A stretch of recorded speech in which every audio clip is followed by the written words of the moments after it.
Ayan, what is up mga kapitbahay? Welcome back na naman dito sa channel natin. So, dating gawi tayo mga kapitbahay, no? Mayroon kasi tayong isang katanungan ng isa nating subscriber. So, dahil uwian na, sasagutin naman natin ngayon. Okay, ang katanungan po nila is medyo marami na kasi mga nagtatanong. Tinatanong nila, ano nga ba daw ang perfect na internet na walang downtime? Okay, so ganito po yun mga kapitbahay. In real world, walang perfect na ISP provider. Even mapa-lease line man yan, mapa-enterprise man yan, mapa-business line man yan, or mapa-residential line man yan.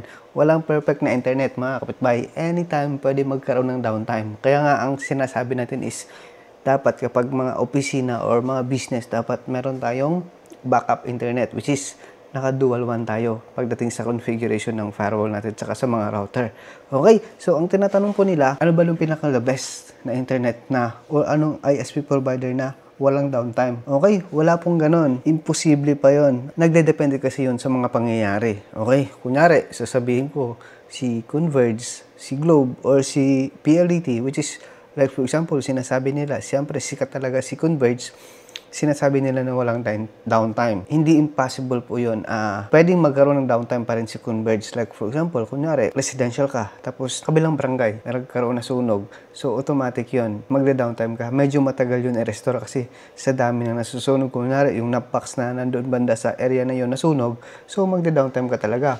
At saka, hindi maiwasan na magkaroon ng downtime kasi hindi natin maiwasan na magkaroon din ng problema doon sa pinaka backhaul or pinaka main server ng mga ISP provider natin.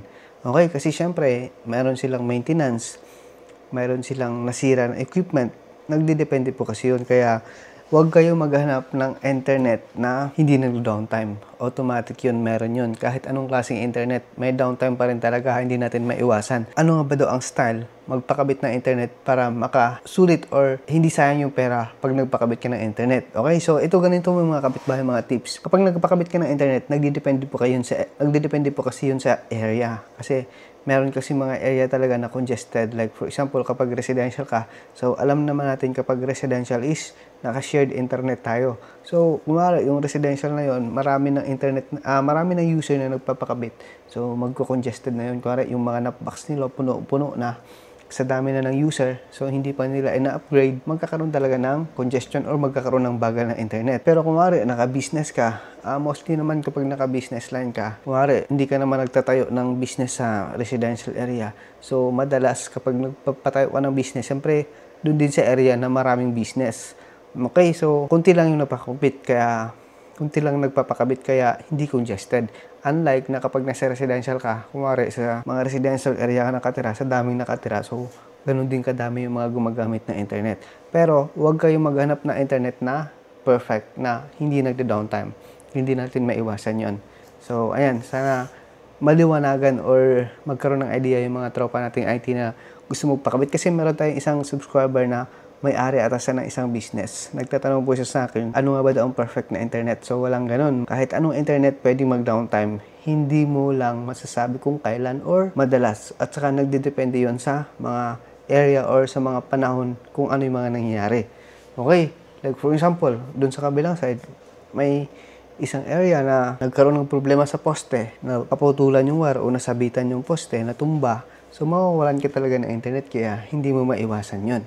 So, siguro yung walang downtime, siguro kapag naka-Starlink, pero nagdedepende pa rin. Okay?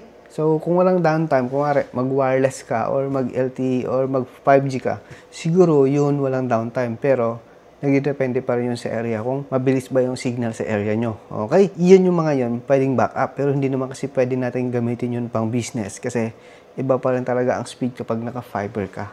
Okay? Ayan. Sana may naintindihan kayo. So, quick video lang ito mga kapitbahay, no? Update, a day in life. Yan, yung katanungan. Ang masasabi ko lang, walang perfect na internet connection. Walang perfect na ISP provider na hindi nagdo-downtime. Okay? So, ayan. Thank you so much. God bless and peace. Let's go. Uwian na.